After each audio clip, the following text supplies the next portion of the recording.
So yung mga padreng, dayo from San Pedro, Hermosa, Bataan. Nakakabit na natin, napalitan na natin yung kanyang cam follower, yung kanyang timing gear.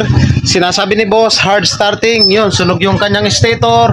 At isa pa sa sinasabi niya, hindi nagkakarga. So nung nakabit na natin yung stator, hindi pala nakakabit yung kanyang regulator. Ngayon, okay na. Check natin yung andar.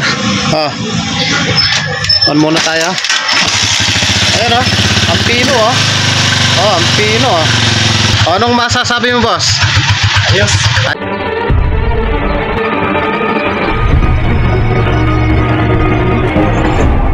Kumusta kayo mga padreng at welcome back na naman sa ating channel, Rakal 125. Ang issue ng motor ni boss sa unang andar, timing pa. Pag uminit, malagitik. So ang taning ko rito, timing gear. So ayan, babaklasin namin yung kanyang cylinder head. Baklasin mo na yan. Dayo from San Pedro, Hermosa, Bataan. Shout out kay paring bro Tuason. Ayan, bubuksan natin. Dito naman sa kabila, San Pedro din, grounded yung kanyang mga wirings, laging namumundi ng mga ilaw. So ito, pag in case na ganito yung issue ng inyong motor, malagitik kapag mainit yung makina, para sa inyo tong video na to. Ayan, baklasin natin yung cylinder head.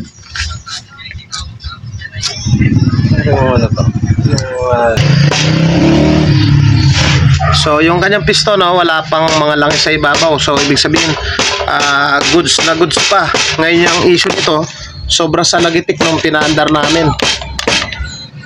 Okay, yung matigas lang.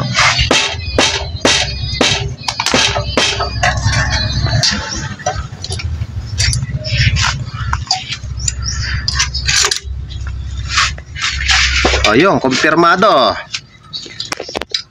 Di nagkamali sa hula. Dapat to, walang play sa ganon. Tsaka dito, konti lang yung kanyang front back na galaw. Tapos dito yung forward back din. Ayan lakas yan ang pinaka-issue niya. Ang kalimitan ng mga pantra o push rod type na makina, kapag mainit yung makina at malagitik, automatic remisitik. Ayan so susolusyonan natin yung problema ni boss. Tanggalin natin yung piston. So ayan napakalakas. Mamaya balik alindog yan. So yung mga padreng, babaklasin natin yung kanyang timing gear. May mga content naman tayo niyan, paano natin baklasin. So ang ingay nito kapag mainit, so kalimitan dito nagmumula.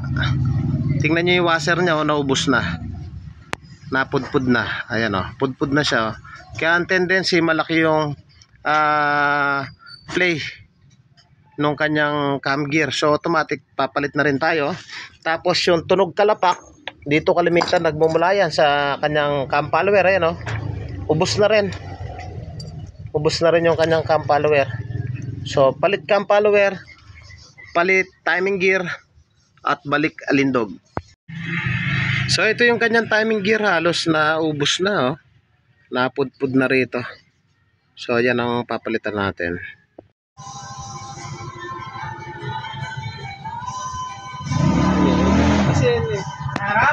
So yung mga padreng, dayo from San Pedro, Hermosa, Bataan. Nakakabit na natin, napalitan na natin yung kanyang cam follower, yung kanyang timing gear. Sinasabi ni boss, hard starting, yun, sunog yung kanyang stator. At isa pa sa sinasabi niya, hindi nagkakarga. So nung nakabit na natin yung stator, hindi pala nakakabit yung kanyang regulator. Ngayon okay na. Check natin yung andar. On muna tayo. Ayan ang pino ang pino Bitaw mo lang, bitaw. Singaw lang yung kanyang tambutso, pero napakapino na yung ng andar. Paki-start ulit. Ayan tabang Anong masasabi mo, boss? Ayos. Ayan okay na, say boss. Thank you na.